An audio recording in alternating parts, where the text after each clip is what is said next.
Welcome to Speed Reads. The $12 Stuffed Shark. Uncover the mystery of the $12 million shark. Don Thompson, The $12 million Stuffed Shark, The Curious Economics of Contemporary Art in 2005. A decaying shark suspended in formaldehyde made headlines when it was rumored to sell for a staggering $12 million. This wasn't just any shark, it was an artwork by British conceptual artist Damien Hirst, titled The Physical Impossibility of Death in the Mind of Someone Living.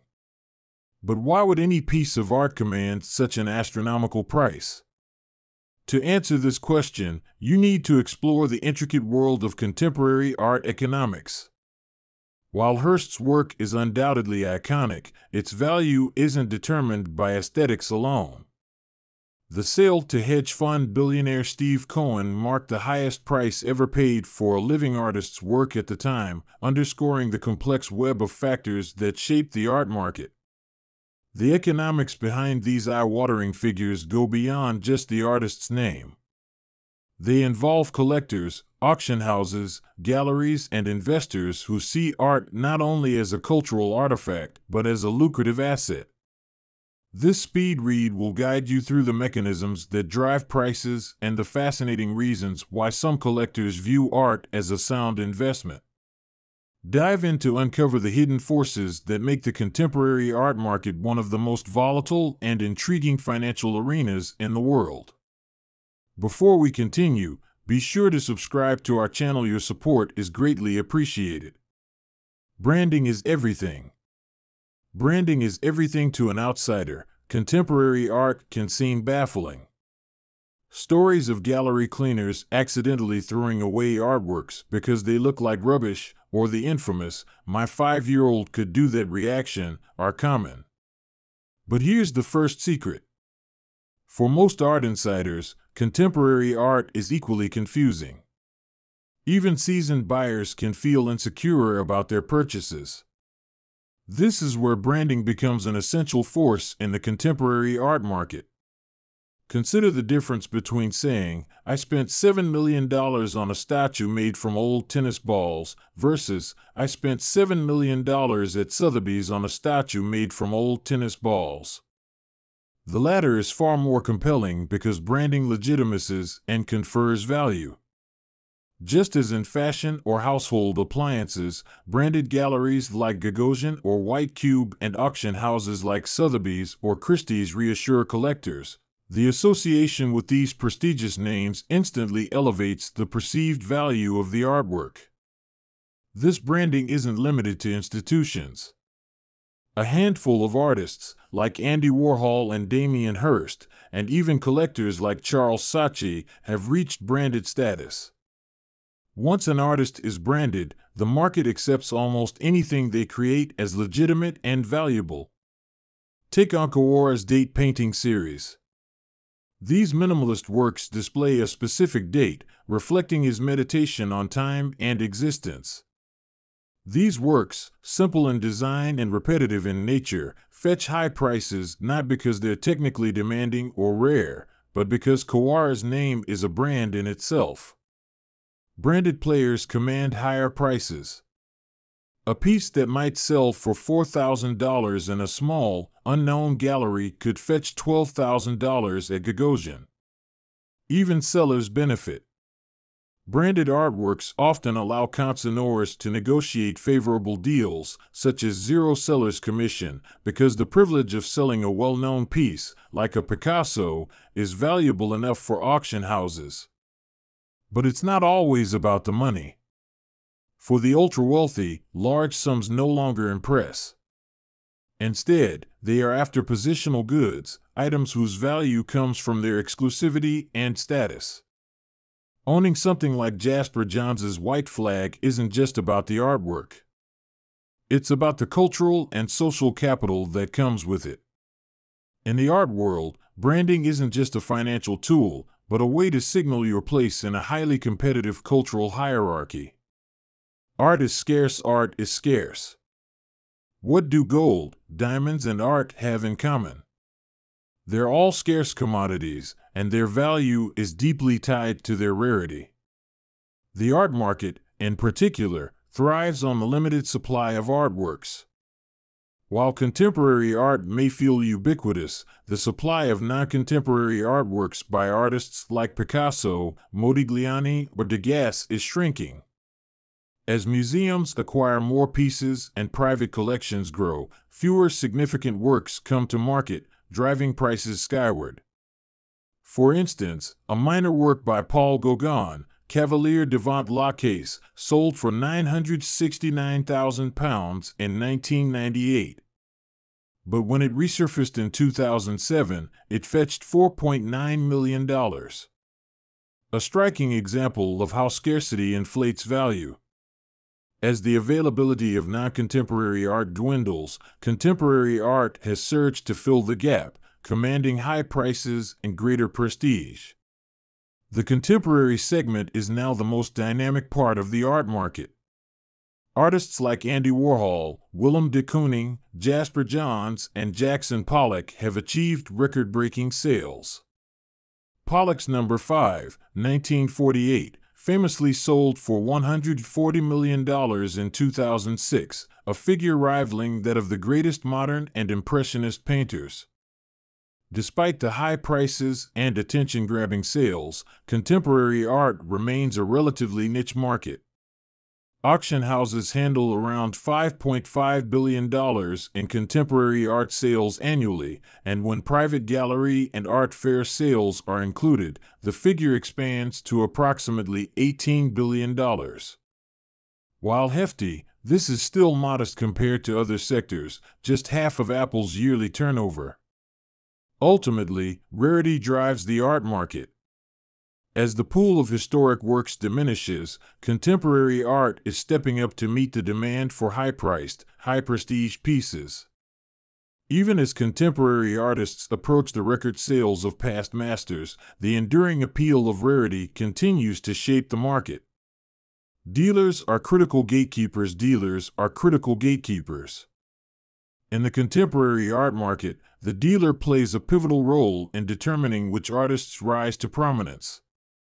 Art thrives on rarity and exclusivity, and with thousands of hopefuls emerging from art schools and small galleries, it's the dealer who decides which artists will stand out. As the gatekeeper of the art world, the dealer can make or break an artist's career. Top-tier dealers like Gagosian or White Cube represent the highest echelon, handling artists whose works fetch jaw-dropping prices at auction. Just beneath this elite level are mainstream dealers and galleries. These dealers offer artists their first big break, giving them a chance to enter the art community. But the business is risky. Galleries often expect to absorb losses during an artist's initial shows, with the hope that future success will recoup the investment. Many artists may never turn a profit for the dealer, but those who do can propel the gallery to new heights. That said, only about 1 in 200 artists represented by a mainstream dealer will ever see their work sold at major auction houses like Christie's or Sotheby's. If an artist fails to secure representation within 2 years of graduating, their chances of a successful career significantly diminish. Financial backing is essential, as most galleries operate at a loss for their first few years. 4 out of 5 galleries fail within 5 years, with wealthy patrons often securing terms that undermine artistic integrity, such as first refusal on works without the usual dealer markups. Dealers typically operate on a consignment model, taking a 50% cut of sales, while secondary market sales that's reselling previously purchased works supplement their income. In some cases, dealers can influence prices by bidding on their artists' work at auctions to drive up demand. Another lucrative avenue is subsidiary rights, such as reproduction or exhibition rights. For instance, in the mid-1990s, an investor paid $8 million for Andrew Wyeth's series of Helga paintings. By securing subsidiary rights, they earned $1.2 million in loans for museum exhibitions, $2.8 million in royalties for a catalog, and later sold the paintings to a Japanese collector for $40 million, while retaining reproduction rights worth between $9 and $12 million. Not a bad return on investment. Museums see artworks as assets. Museums see artworks as assets. In 1997, Russian artist Alexander Brenner made waves by spray painting a green dollar sign on Kazimir Malevich's Suprematism, 1920 to 1927, at the Stedelijk Museum in Amsterdam. While many saw it as vandalism, Brenner argued it was performance art, critiquing how money has compromised meaning and diversity in the art world. His message resonated with many contemporary artists.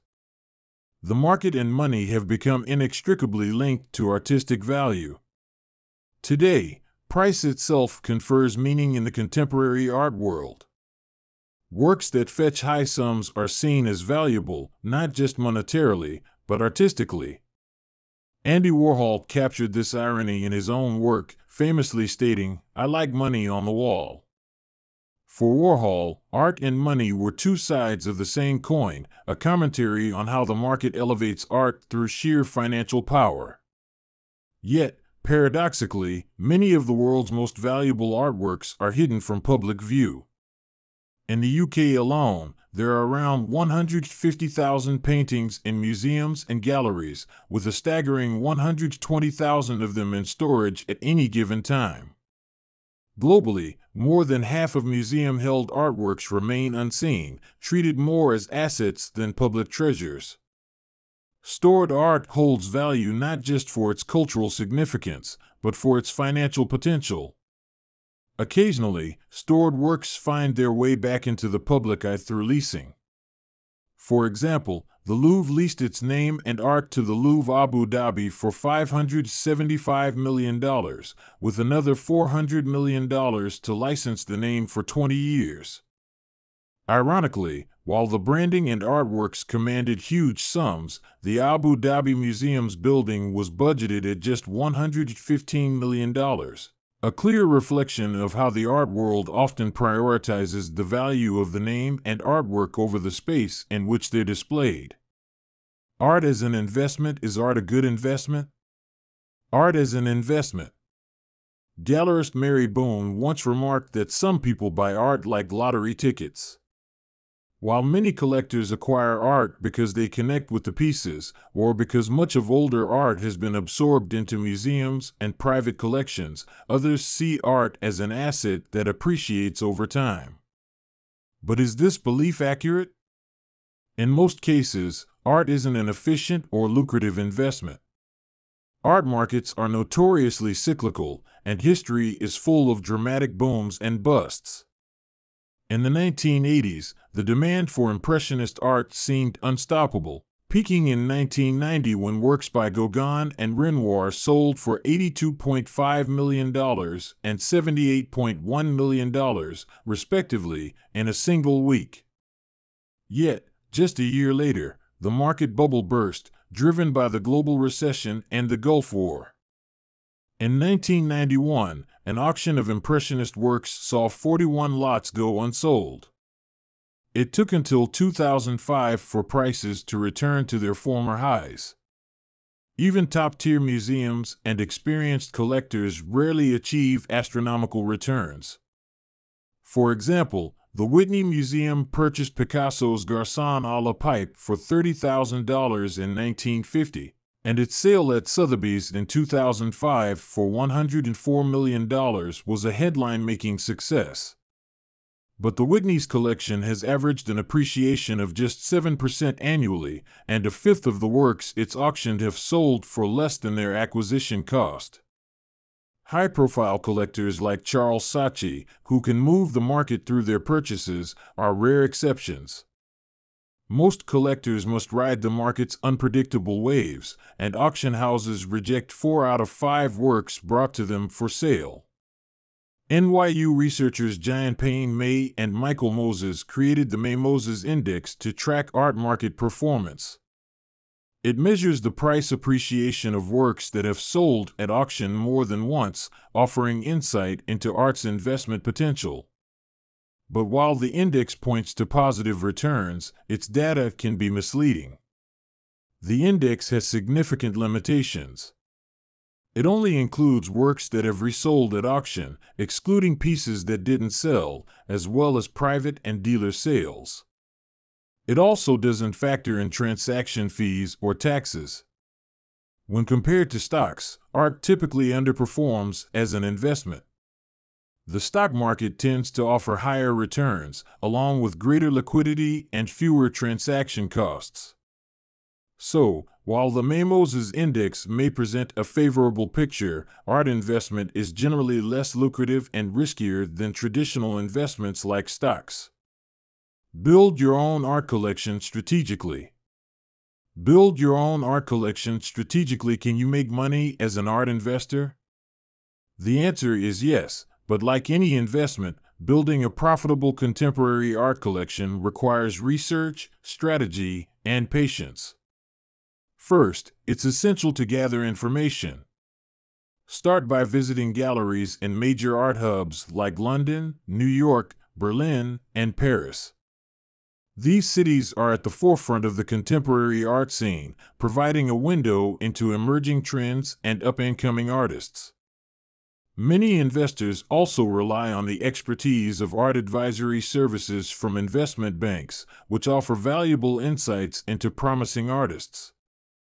The key is to look for artists who are on a strong upward trajectory rather than gambling on complete unknowns. Cultivating relationships with reputable dealers is also important.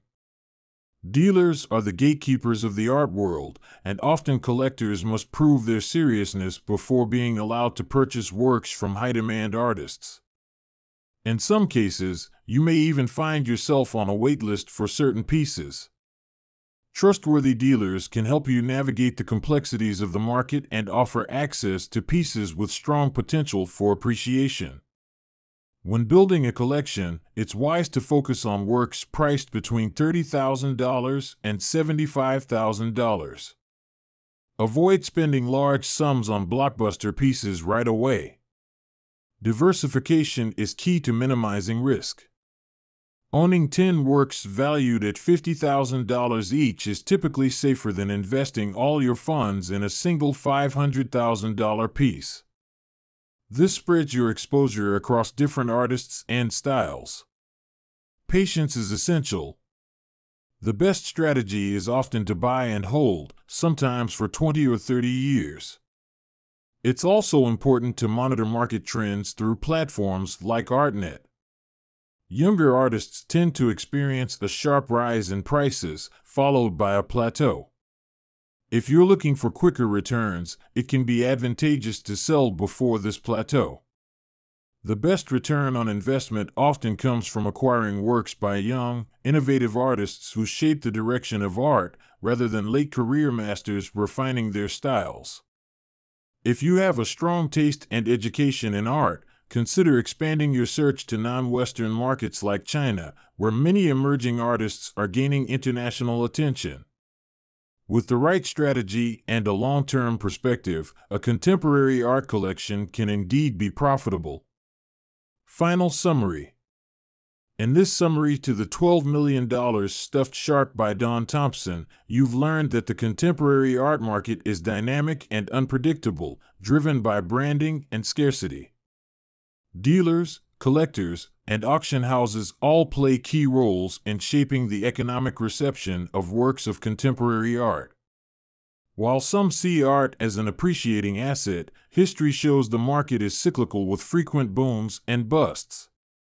Okay, that's it for this summary. Thanks for listening.